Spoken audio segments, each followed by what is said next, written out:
എല്ലാവർക്കും എൻ്റെ വീഡിയോയിലേക്ക് സ്വാഗതം. അപ്പോൾ ഹാപ്പി ഈസ്റ്റർ. അപ്പോൾ ഇന്ന് ഞാൻ ഈസ്റ്ററായിട്ട് സ്പെഷ്യലായിട്ട് കാണിക്കുന്നത് ബ്രേക്ക്ഫാസ്റ്റ് മാത്രമാണ്.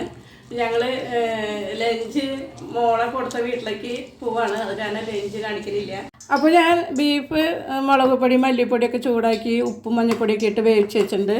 കായ അതുപോലെ വേവിച്ച് വെച്ചിട്ടുണ്ട്, ഉപ്പും മഞ്ഞൾപ്പൊടിയൊക്കെ ഇട്ടിട്ട്.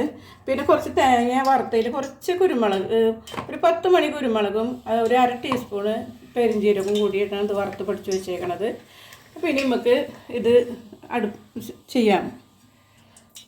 അപ്പോൾ നമ്മൾ ചട്ടിയിൽ എണ്ണ കഴിച്ചത്, എണ്ണ ചൂടായിട്ടുണ്ട്. അപ്പോൾ ഏറ്റവും കൂടുതൽ ഞാൻ അതിലേക്ക് എടുത്തത് ചുവന്നുള്ളിയാണ്. പിന്നെ ഇഞ്ചി, വെളുത്തുള്ളി,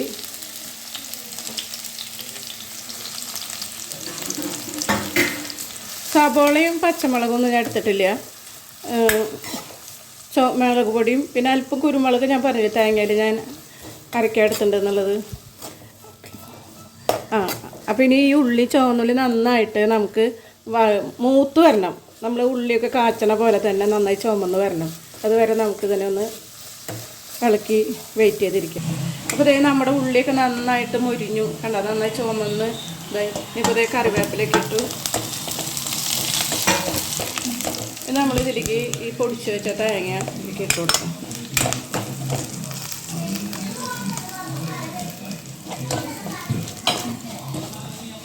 ഒരു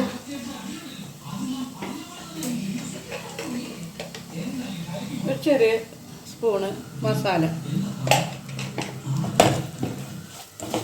ഇനി നമ്മുടെ വേവിച്ച് വെച്ച ബീഫ് ഇതിലേക്ക് ഇട്ട് കൊടുക്കാം.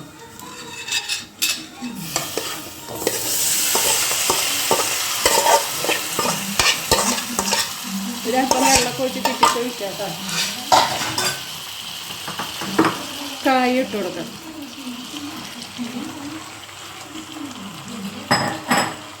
ഇതിനെ നന്നായിട്ട് ഇളക്കി കൂട്ടാം. അപ്പോൾ നമ്മൾ കായ ഇട്ട് കൊടുത്തു, നമ്മുടെ ബീഫും തേങ്ങ പൊടിച്ചതും ഒക്കെ ഇതിലിട്ട് കൊടുത്തിട്ടുണ്ട് മസാല. ഇനി ഇതിലൊക്കെ ഉപ്പുള്ള കാരണം നമുക്ക് ഉപ്പ് നോക്കിയിട്ടില്ല, കുറവാണ് എന്നൊന്നും. ഇത് നമുക്ക് ആ ബീഫിൻ്റെ പാത്രം ഒന്ന് കഴുകിയ വെള്ള തുള്ളിയിൽ ഒഴിക്കാം. അപ്പോൾ നമ്മുടെ ഒന്ന് ചെറുതായിട്ടൊന്ന് തിളച്ചോട്ടാട്ടത്. അപ്പോൾ നമ്മുടെ ബീഫ് കറി ഏതാണ്ട്, അപ്പോൾ ഇതൊന്ന് ചെറുതായിട്ട് ഞാൻ ഇപ്പോൾ ഒരു തുള്ളി വെള്ളം ബീഫിൻ്റെ പാത്രം കഴുകി ഒഴിച്ചിട്ടുണ്ടല്ലോ. അപ്പോൾ ഒന്ന് ചെറുതായിട്ട് തിളച്ചിട്ട് നമുക്കിതിനെ ഇറക്കി വയ്ക്കും. അപ്പം ഇവിടെ ബീഫിൻ്റെ പണി ഇത്രയൊക്കെ ഉള്ളൂ. ബീഫ് എന്ന് പറഞ്ഞാൽ എനിക്ക് ഭയങ്കര ഇഷ്ടമുള്ള സാധനം കേട്ടോ. ഞാൻ ഉപ്പിട്ട് വേവിച്ച് പോലും തിന്നണ ആളാണ്. അപ്പോൾ ഇത് കണ്ടിട്ട് എനിക്ക് കൊതിയൊക്കെ വരുന്നുണ്ട്. പിന്നെ ഇത്രയും ദിവസം നോയുമ്പോഴൊക്കെ ആയതിൻ്റെ പേരിൽ നല്ല കൊതി ഇരിക്കുന്നുണ്ട്. അപ്പോൾ ഇതിനെ എങ്ങനെയെങ്കിലും ഒന്ന് അങ്ങോട്ട് ഇറക്കി വെച്ചിട്ട് വേണം എൻ്റെ നോയുമ്പ് ഇറക്കാനായിട്ട്. അപ്പോൾ നമ്മുടെ ബീഫ് കറിയും അപ്പം റെഡി ആയിട്ടുണ്ട്. അപ്പോൾ എനിക്ക് ഭയങ്കര ഇഷ്ടമുള്ള സാധനമാണ് ബീഫ് കറി. അത് ഇപ്പോഴൊന്നുമല്ല, എൻ്റെ കുഞ്ഞിതിലേ തൊട്ട് ഭയങ്കര ഇഷ്ടമാണ്.